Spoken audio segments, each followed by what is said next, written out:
Hi friends, कैसे हैं सारे? मजे हो रहे हैं? छुट्टियां मनाई जा रही है संडे को या पेपर की तैयारी करी जा रही है? चलिए, तो आज हम जो बात कर रहे हैं, जैसे कि मैंने अपने पिछले वीडियो में आप लोगों को बताया था कि यूनिवर्सल लॉ ऑफ ग्रेविटेशन है।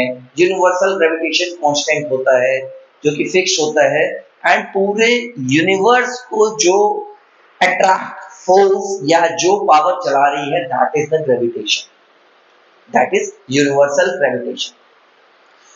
और साथ ही साथ मैंने आप लोग को इसके बारे में भी थोड़ा मोड़ा हिंट दिया था कि हर प्लैनेट्स, जितने भी हमारे प्लैनेट्स है, जैसे हम अर्थ पे रहते हैं, हमारा प्लैनेट है अर्थ, तो हर प्लैनेट का अपना ग्रेविटी अलग होती है। हर प्लैनेट की ग्रेविटी अपनी अलग होती है। जैसे कि आपने सुना होगा कि भाई अगर कोई रॉकेट या कोई मिसाइल अगर लॉन्च करी जाती है तो उसकी जो स्पीड होती है वो स्पीड इतनी फास्ट रखी जाती है कि वो अर्थ के ग्रेविटी से बाहर निकल जाए। और जैसे ही वो अर्थ की ग्रेविटी से बाहर निकलती है, उसके बाद वो जिस भी प्लैनेट के आसपास जाती है उसके ग्रेविटी से अट्रैक्ट होके उसके सराउंडिंग में घूमना शुरू हो जाती है। अब वो सराउंडिंग में कैसे घूमती है? जैसे कि हमारा अर्थ है, अर्थ हमारे सन के सराउंडिंग में घूम रहा है, तो वो that is the force of attraction and repulsion. जो हम मैग्नेट्स में देखते हैं ना कि भाई अगर पोल को मैं आसपास लेके आऊंगा तो क्या होता है? रिपेल करता है। और वहीं अनलाइक पोल होता है, मतलब एक का नॉर्थ है एक का साउथ है, अगर वो दोनों को पास में लेके आऊंगा तो वो अट्रैक्ट होते हैं। बट उनके अट्रैक्शन के ऊपर भी कई कई फैक्टर्स हैं, कई चीजें डिपेंड करती हैं। जैसे कि अगर मैं बात करूं अट्रैक्शन की, तो अट्रैक्शन का मतलब क्या है कि वो अपनी तरफ एक दूसरे को अपनी तरफ, दूसरा पहले को अपनी तरफ, दोनों एक दूसरे को अपनी तरफ अट्रैक्ट करने की कोशिश करते हैं। डिपेंड क्या करता है?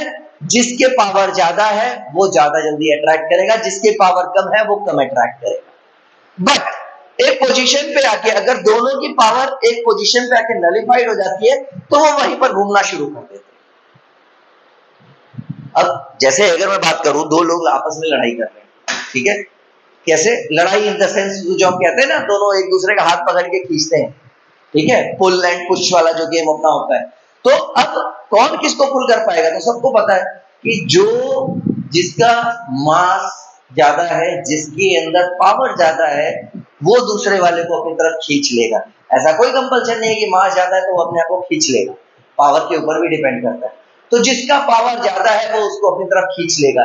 लेकिन अगर एक पॉइंट ऐसा आता है कि जहां पर दोनों के पावर नलिफाइड हो जाते हैं, उन दैट केस क्या होता है? वो दोनों अपनी पोजीशन पे स्टेबल रहते हैं। तो सेम हमारे अर्थ और सन के साथ है, या मरकरी और सन के साथ है, या वीनस और सन के साथ है कि अर्थ की अपनी ग्रेविटेशन पावर है, सन की अपनी ग्रेविटेशन पावर है। और दोनों किस पे बाउंडेड है? दोनों बाउंडेड है यूनिवर्सल ग्रेविटेशन।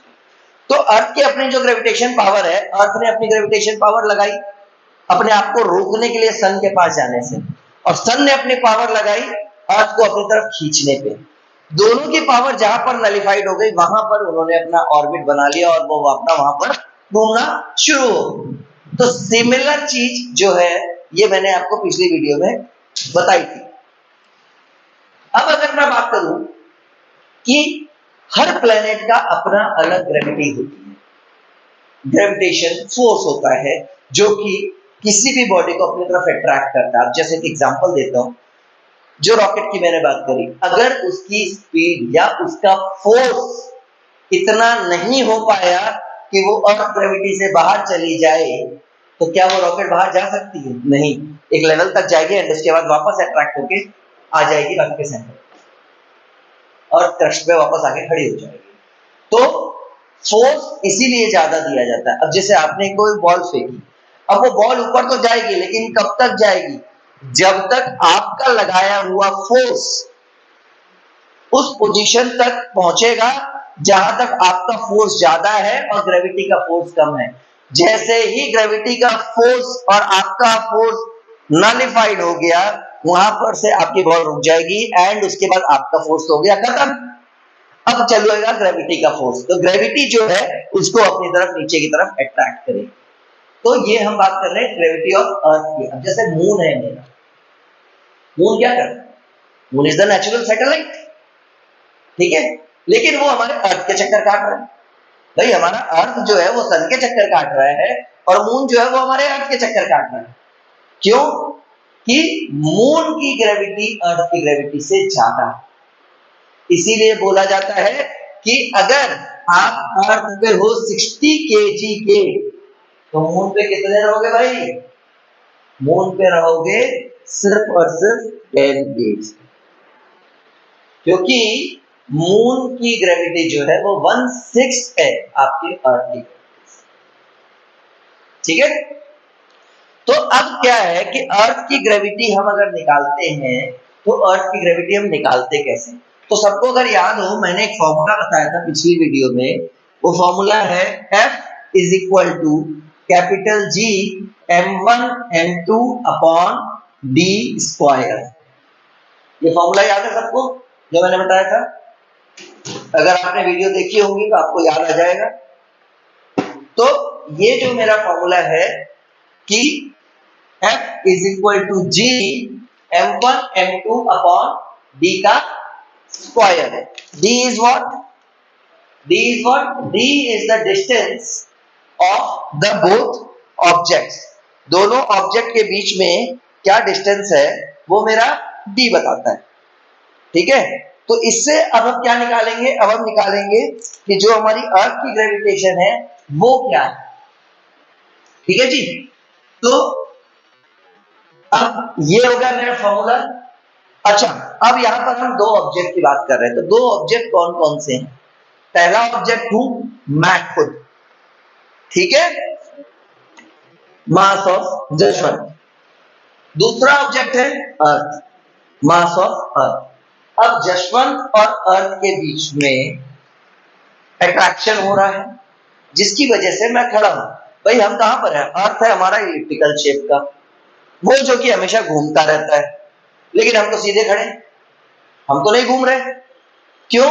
क्योंकि अर्थ ने हमको पकड़ रखा और हम सीधे खड़े हैं। अगर ग्रेविटी ना हो तो भाई मैं सीधा खड़ा भी नहीं रह सकता कभी नीचे, ठीक है।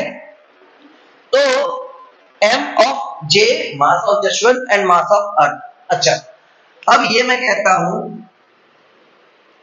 ये है मेरा अर्थ, मैं कहां खड़ा हूं भाई? मैं खड़ा हूं इस पोजीशन पे, ये हूं मैं, ठीक है। तो ये हो गया जशवंत, ये हो गया आपका अर्थ, अर्थ का मास और जशवंत का मास। अरे भाई अर्थ के मास से जशवंत का मास तो कुछ भी नहीं है, जशवंत का दे नहीं है, ठीक है। अब हम बात करते हैं कि इसका सेंटर हो गया ये और जशवंत का सेंटर हो गया ये। अब ये डिस्टेंस है मेरा अर्थ का रेडियस और ये मेरा रेडियस। तो यार मेरा जो रेडियस है अर्थ दृष्टि में खड़ा हूं, यार अर्थ के सेंटर से मेरा डिस्टेंस और ये रेडियस मेरा वाला, ये तो किसी काम का है ही नहीं।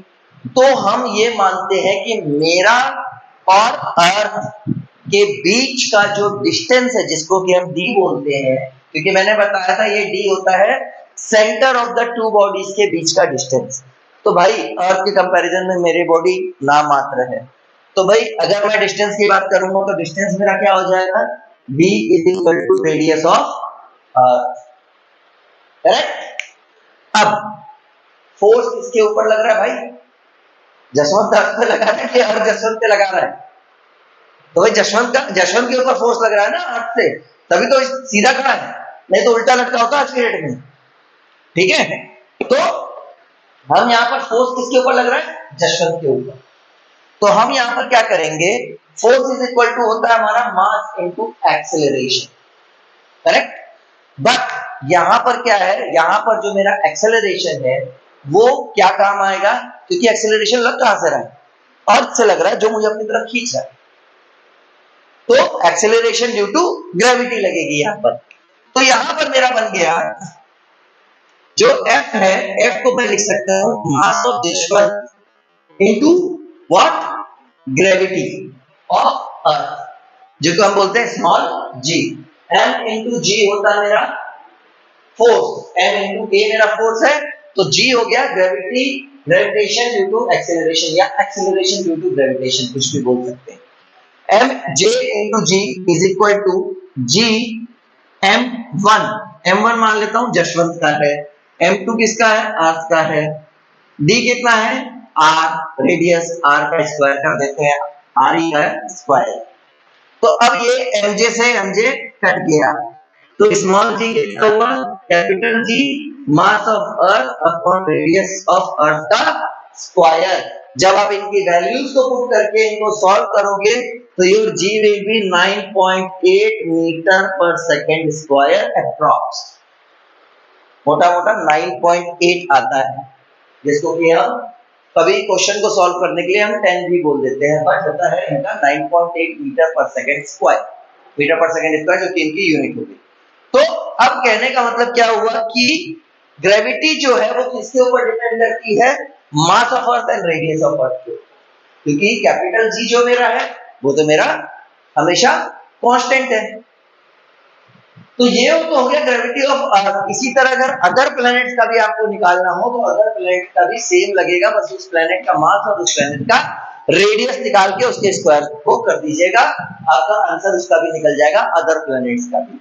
जैसे कि अगर आप मून और अर्थ का करना चाहते हो तो यहां पर मास ऑफ जशवंत की जगह मास ऑफ मून कर देना, यहां भी मास ऑफ मून कर देना, ठीक है।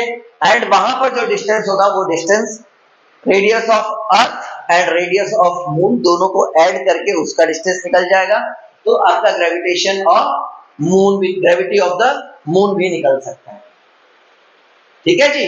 तो ये तरीका है आपका ग्रेविटी निकालने का किसी भी प्लेनेट का। तो मैंने अपनी पिछली वीडियो में यूनिवर्सल ग्रेविटेशन के बारे में बताया था, इस वीडियो में मैंने आपको बताया है कि ग्रेविटी हम कैसे निकालते हैं, ग्रेविटी को अगर मुझे निकालना है तो हम कैसे इसको निकाल सकते हैं, ठीक है। नेक्स्ट वीडियो आपके लिए जो बनाई जाएगी उसके अंदर मैं आपको force, thrust, pressure, buoyancy and Archimedes ये सबके बारे में बताऊंगा। इसमें से जितना हमसे कवर अप हो सकेगा उतना हम कवर अप करेंगे, क्योंकि मैं ज्यादा लंबी वीडियो नहीं बनाना चाहता, क्योंकि ज्यादा लंबी वीडियो देखने में यार मुझे भी बोरियत हो जाती है तो आपको भी हो जाएगी। तो ज्यादा लंबी वीडियो हम नहीं बनाएंगे, हम छोटे छोटे टॉपिक्स रखेंगे एंड छोटे छोटे टॉपिक्स को इतना एलेबोरेट करके मैं बताऊंगा कि आपको उसको समझने में आसानी होगी और आप उसको कभी भूल ना पाओ, ठीक है जी। बाकी चैनल को सब्सक्राइब करें, वीडियोस को लाइक करें और नोटिफिकेशन बेल ऑन कर लें कि मेरी नेक्स्ट वीडियो आपको पता चलती रहे, और जितना हो सके प्लीज उतना शेयर करें। Thank you very much.